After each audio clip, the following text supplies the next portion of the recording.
ఇప్పటి నుంచి మన ఛానల్లో ఫుడ్ రివ్యూస్ కూడా వస్తాయి. Be alert. మీకు సిల్లీ పాయింట్ చెప్పిన డిగ్రీ నుంచి అనుకుంటున్నాం మండి తినాలని, కానీ కుదరట్లేదు. ఏం చేద్దామంటవా? చెప్తా ఉండండి, తొందర ఎందుకు. ఇంకా నా ఫ్రెండ్స్తో చెప్పేసాను ఈరోజు మనం ఖచ్చితంగా మండికి వెళ్దాం తిందామని. సరే సరే అని చెప్పేసి నా ఫ్రెండ్ ఇంటికి వచ్చేసింది. ఇంటికి వచ్చేసి అక్కడ నేను తనకు మేకప్ చేసేది. ఎంతైనా బ్యూటీషియన్ కదా, మన బ్యూటీషియన్స్కి ఈ పనే ఉంటుంది. సో స్టార్టింగ్ స్టేజ్లో ఉన్న వాళ్ళు ఎవరైనా చేస్తారు. సో ఇంకా లేట్ చేయకుండా మండి తిందామని వెళ్ళిపోయాం. మండి తినే ముందు ఒక చిన్న షాపింగ్ ఉంటే షాపింగ్ చేసుకున్నాము. నా ఫ్రెండ్ ఎన్సీసీ ఎగ్జామ్ రాయడానికి వెళ్ళింది. సో నేను వెళ్ళాలి, బట్ నేను వెళ్ళలేకపోయాను.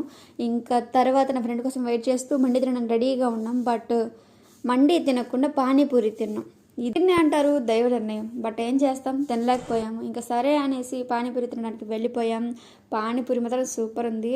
అదేంటి మండి తింటా నేను వెళ్ళి పానీపూరి తిన్నాను అని అడగండి, ఎందుకంటే తెలియదు. ఎక్కడి నుంచి వస్తున్నారా బాబు మీరంతా? పానీపూరి రివ్యూ ఇచ్చేంత వరకు కూడా ఆగలేరా? ఇది చీరాలలోని రైల్వే స్టేషన్ ఎదురు ఉన్న పానీపూరి.